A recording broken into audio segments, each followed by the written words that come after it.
안녕하세요. 펀드매직입니다. 구독과 좋아요 부탁드립니다. 펀드나 ETF에서 월배당을 받으신 다음에 그걸로 미국 AI 소프트웨어 같이 혹시라도 향후 한 10배, 이렇게 20배 갈 수 있는 텐베거 ETF를 사보면 어떨까? 라는 아이디어에서 오늘 영상을 찍어봅니다.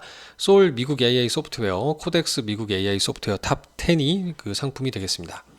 자, 월배당 받아서 어떻게 하시는지를 여쭤본다면, 이제 은퇴하신 분들은 첫 번째 생활비나 용돈으로 사용할 수도 있고요. 두 번째, 지금 주식에 재투자를 해가지고 배당주 같으면 더 많이 사서 배당금을 늘려보는 방법이 있겠죠. 근데 여기에는 좀 고민이 있습니다. 예를 들어 주식이 비쌀 때는 더 살까? 재투자가 과연 효과가 있을까라는 의구심이 들 수가 있고요. 왜냐하면 배당이 막 늘어나지 않는 이상에는 주가만 비싸진 걸 수도 있잖아요.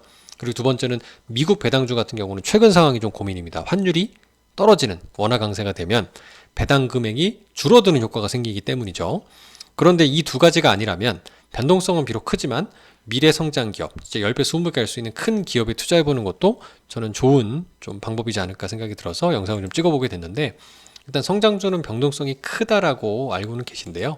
일단 이런 마이크로소프트, 최근에 각광받는 팔란티어 같은 것들이 상위권에 보이는 그 AI 관련된, 예전엔 하드웨어, 이렇게 뭐 반도체 칩에 투자하는 게 기본이었다면 이제는 그 소프트웨어로 챗 GPT 같은 소프트웨어에 투자하는 방식이 이제 큰 성장을 이끌지 않을까라고 생각해보는 단계입니다. 그래서 실제 마이크로소프트의 경우에도 오픈 AI 의존도를 낮추고 머스크의 그록하고도 손잡을 정도로 이런 AI 생태계 확장에 주력한다라는 기사들이 좀 인상적이죠. 근데 이런 주식들은 빨강색인 나스닥도 충분히 변동성이 큰데 더 큽니다. 먹을 때 더 세게 먹고요. 빠질 때는 더 세게 빠지죠. 그래서 이런 점의 변동성이 크다. 최근 1년 관세 전쟁에도 불구하고 37%라는 수익률을 여전히 기록을 하고 있는 무서운 성장성을 보여주고 있는데, 이런 변동성이 큰 자산에 투자할 때는 이 쌀 때 투자하는 거치식으로 투자하는 방법도 있겠지만, 고점에 들어가서 물릴까 또는 빠졌을 때 이 변동성이 너무 두렵잖아요. 30% 50% 빠지면 못 견딥니다.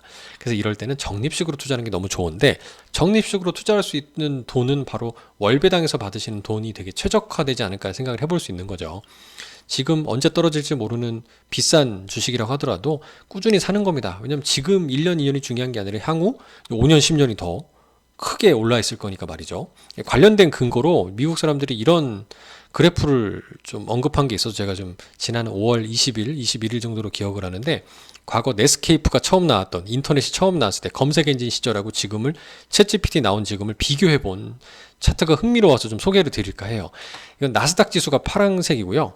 빨강색은 이제 챗GPT인데, 당시에 이제 넷스케이프가 나왔을 때입니다. 그리고 나서 3년이 지났을 때 나스닥이 얼마 올리냐면 100% 정도 오른 거예요. 근데 이제 챗GPT는 아직 100%가 아니고 75%도 안 올랐어요.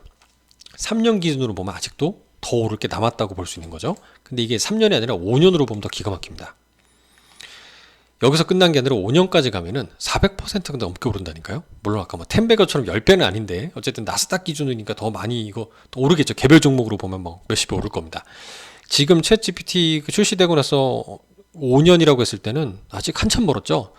출시 후 5년 기준으로 비교해보면 지금 사도 늦지 않았다라는 생각이 들 지경입니다. 그래서 그런지 코덱스에서도 최근 신한 솔에서 이런 그 AI 소프트웨어 이름을 달고 나온 ETF가 많이 팔리는 걸 보고 똑같이 출시를 한 거예요. 종목을 10종목으로 압축한 버전으로 말이죠. 탑 10이라는 이름을 붙였습니다. 마치 타이거처럼 생각이 들었는데, 자, 이제 특징적인 부분은 최근 한 달 기준으로 보면요, 나스닥보다 AI 소프트웨어, 또 그 중에서도 탑 10으로 압축한 놈이 성과가 더 좋은 것을 여기 그래프에서 볼 수가 있고요. 상품 이름은 미국 AI 소프트웨어까지는 똑같고 탑 10이라는 것만 뒤에 붙는데, 이제 기존에 많이 팔리는 솔하고 코덱스를 비교를 해봤어요. 그랬더니 만약에 팔란티어를 좋아하시는 분들이라면 코덱스가 21.86%로 월등히 높다라는 점, 그리고 마이크로소프트도 비중이 훨씬 더 높죠. 그리고 종목 분산도가 작다라는 점, 압축해서 투자한다는 점에서는 코덱스가 조금 더 유의미하고요. 근데 솔은 그거보다는 15종목으로 분산도가 조금 높구나. 그래서 오를 때는 좀 코덱스가 더 세게 오른다라는 특징을 좀 생각을 해주시면 좋지 않을까 싶습니다. 감사합니다.